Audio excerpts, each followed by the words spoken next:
Los constantes crímenes calificados por muchos como horrendos, sumados a los diversos hechos de violencia y atracos, causan estrés generalizado en el país. Para el psiquiatra Secundino Palacios, en los últimos meses la población padece de una patología conocida como agotamiento emocional, que suele estar asociada con sentimientos de angustia y depresión debido al auge de la violencia. Aquí hay un agotamiento emocional en que los niveles de insatisfacción y de marginalidad, de pobreza, en que una parte importante de la mayoría está viviendo conjuntamente con la violencia y estos hechos grotescos que vemos a diario, impactan de manera sorda a la mayoría de los dominicanos, e incluyendo a aquellos que defienden el orden social vigente. Los estresores externos pueden incidir de diversas maneras en el individuo. Sin embargo, a través de las redes sociales, las personas se encuentran bombardeadas por los distintos sucesos que ocurren, según indica el experto en psiquiatría Vicente Vargas. Puede afectar mucho, sí, porque es un bombardeo permanente. Ya no solamente es la noticia en la radio, la noticia en la televisión, sino que ahora tú agarras tu celular y entras a cualquiera de esos diferentes programas que hay en las redes sociales y te va a encontrar todo tipo de noticias. O sea que la persona no tiene como un momento de relajarse. Y el estrés no tiene un único componente, sino que, como hemos conversado, el estrés viene dado por una serie de variables. Las variables van impactando dependiendo al nivel de importancia que tenga la variable sobre la vida de la persona. Digamos que las variables emocionales, familiares, particulares del hogar tienen un mayor peso.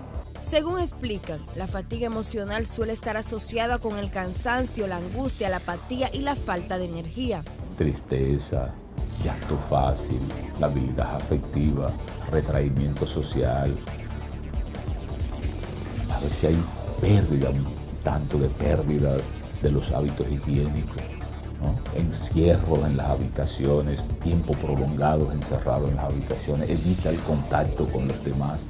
Hipominia facial, que es la pérdida de la expresión afectiva del rostro. Por ejemplo, yo a veces he tenido que asistir a un personal de un banco que fue asaltado.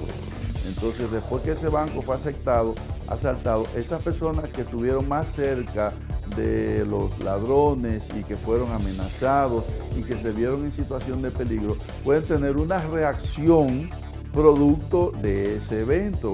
La delincuencia aumenta las reacciones de ansiedad y pueden venir lo que nosotros le llamamos ansiedad aguda, que es la que ocurre en el momento.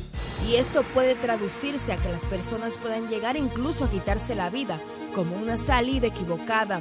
Así lo reflejan los datos del Observatorio de Seguridad Ciudadana, los cuales indican que en los primeros 6 meses del año se registraron 269 suicidios.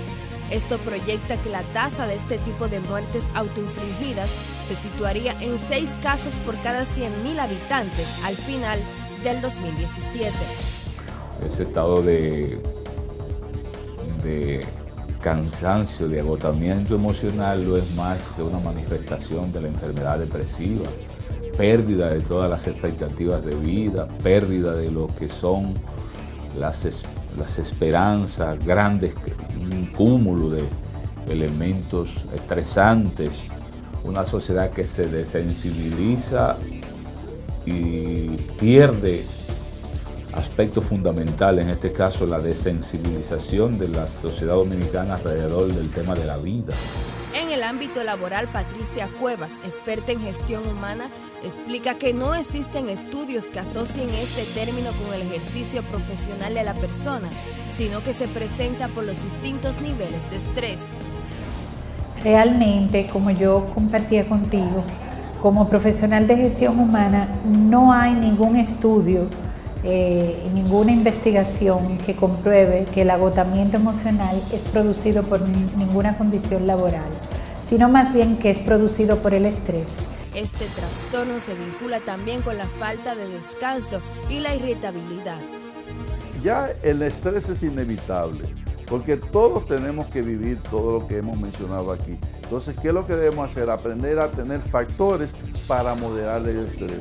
Uno de esos factores puede ser que la persona aprenda técnicas de relajación, técnicas de respiración. Hay un factor que se llama la comunicatividad. Tú tienes que tener con quién hablar. Sin embargo, la práctica de tú utilizar el celular cerca del área de descanso no es aconsejable. Es preferible tener ya un tiempo de pausa donde la persona pueda estar consigo misma. Igualmente, el tema de estar interactuando continuamente al momento de almorzar, al momento de tú descansar, no son prácticas, o llevarte trabajo para tú completarlo.